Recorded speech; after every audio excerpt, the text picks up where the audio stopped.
Nate G219 here to help it back and better. Y'all know what it is, man. Another one coming at you. It's December 9th, 9:30 in the morning. You know, irrelevance. Hey, first, y'all, I want you to hit that like and subscribe, please. Need these subscribers up there. And hit the Cash App if you want to help donate and help me get my studio built up. And also maybe get some accounts set up so I can receive phone calls, do video visits, and maybe get some real interesting things and stories coming at you guys. Today I want to kind of go back to the beginning a little bit, you know. First, you know, my name's Nathan, guys. I battled addiction with heroin for a few years. Been off that for over 10 years now, so that's a battle that I have no issues with any longer. I'm not saying it could never be a possibility, because I always know it's a possibility, and that's why I don't go back to that. But my addiction led me into prison, and the prison it led me to initially was a minimum medium security. It was a very small medium security open dorm, and there was only 3 dorms there, 120 people maybe in each dorm. So not a whole lot of people at that prison, and a whole lot of things going on that by prison standards and prison rules should not be going on. It is what it is. It's prison, guys. Well, after getting in a little trouble, I ended up behind the wall in the maximum security prison, Indiana State Prison. And Indiana State Prison, guys, man, is a war zone. And I'm still today battling with PTSD. I still have nightmares just from some of the things I've seen, witnessed, heard, and some of the people I've met are nightmares in themselves. Some of them, though, were great men. My first story I had brought to you was about a guy named Ronald Sanford. At 13 years old, him and a 15-year-old friend named Sean Rowe had committed a very, very heinous crime together, and Ronald, therefore, was sentenced to 170 years. At the age of 15 years old, he was sentenced to 170 years. Sean Rowe, on the other hand, was sentenced to 5 and served 2 years and 2 days. Sean Rowe, actually, the older of the two, had went on to commit a pretty heinous crime as well. It was not taking lives, but it was some of them, kitty fiddler cases. And, he ended up having to serve some more time, but, came back home. And still, my boy Ronald, who I'd met incarcerated, he was in the cell next to me, was left to serve 170 years in Indiana State Prison. And when Ronald arrived at this prison, he was 15.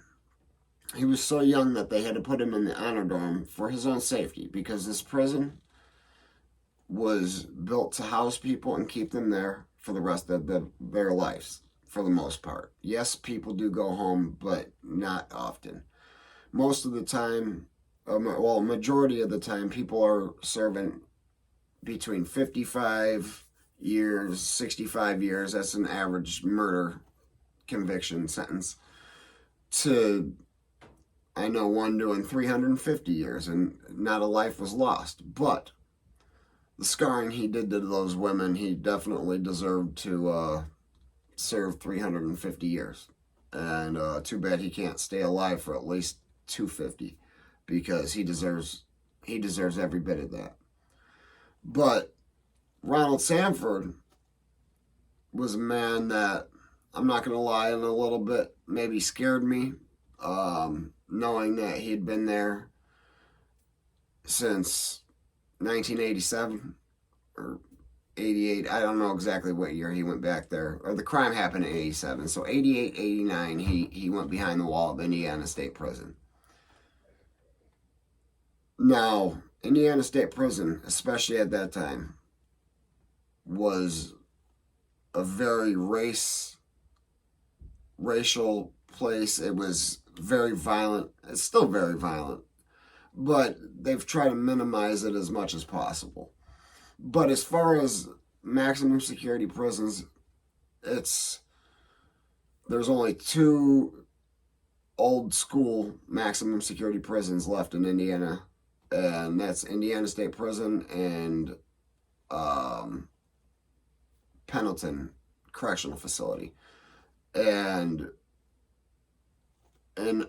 they're still to this day wide open, and people are losing their lives every year. Every few months, people are getting brutalized, and nobody knows. Now, Ronald had to grow up in this environment. At 15, he walks beyond that wall. I mean, the little clip I had showed you kind of gives you a brief feeling of who Ronald is and how he views of who he was. Now, there's a couple of interviews with Trevor McDonald. Feel free to look them up. They're great interviews. One of them is from some years ago, and Ronald was a younger man, looking at the rest of his life and then some behind that wall, had no hope. And of course, you're going to be getting into some trouble here and there. You're going to be getting into some fights. But one thing that man's never done in the 35 years he's been behind that wall is catch a new case. So he's not back there killing people. He's not back there doing things like that. Committing any sex crimes against men. None of that, man. All he's done is develop himself into one of the smartest individuals I've ever met. When I met him, his earliest possible release date was 2070. And he now comes home August 23rd, 2024. Now, I can't say that any of my videos had anything to do with it. I just wanted to share about my friend and everything. But it leads me into some other things. There's so many men that have rehabilitated themselves inside these prison walls. And rehabilitation isn't provided. Rehabilitation is within one's own mind. And you're just put in a place so you can rehabilitate yourself. Now, there are prisons that offer programming and amazing things, but this prison is not that. When I went through the reentry program, which is a mandated program everybody has to go through before they go home. Time out. Time in. So in 2015, I was in their reentry program, which consisted of maybe 2 weeks or something like that. And it was like 3 classes a week. It was a joke. The most prominent, important thing that they taught anybody in there was how to write a check. And, I had been a short timer, and prior to going, didn't use checks. Very rarely used checks since the early 2000s. Not many people, well, at least, mid 2005, a lot of things started going online, and they're teaching you how to write a check. It was the most pointless time of the most unimportant thing is how to write a check. They're going to need to know a lot more than to write a check on how to re-enter society. And myself, I can't, was only there for 3 years. And I know 3 years was a long time to many people. It was a long time to me. But it kind of being in there when the guy next to me's earliest release date's 2070. And I'm here 6 months out the door, like, they're teaching people to write checks. I mean, you got to be kidding me. One of the guys in the reentry class had been there for 46 years. Yeah, and he was released the same day I was, and they didn't prepare him for anything. And unfortunately, that man had recommitted, reoffended, but he only had to serve 6 months. It was just he wasn't following the rules because he didn't know how. He had, for 46 years, been told when he can eat, when he can sleep, and everything else in between. He'd been institutionalized for a very long time. He had went in at 17 years old. No, he was in his mid-60s, just not a clue. He wanted to go back to prison. He did not want to leave. And I just pray that my boy Ronald, which I honestly feel that he has a better chance than most.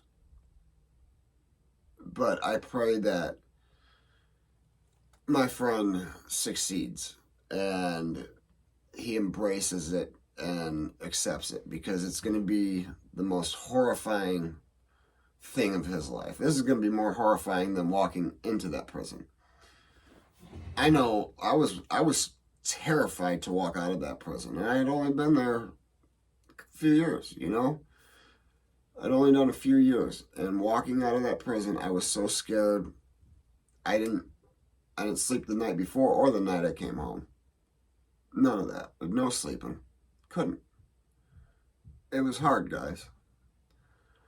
But, I just wanted to touch back on Ronald Sanford. His release is coming up August 23rd. So, I want you guys to, think about him and hope he does better. But I'm going to be bringing a couple videos this weekend. I know I'd been out. This last week I had RSV, and that was just a wicked one. I could barely breathe, and I'm still getting over it. But, I do feel a lot better. But anyways, guys, never forget life's choices. And hit that like and subscribe. Hit that channel if you want to help out. And never forget, if you ain't hating it, you ain't making it.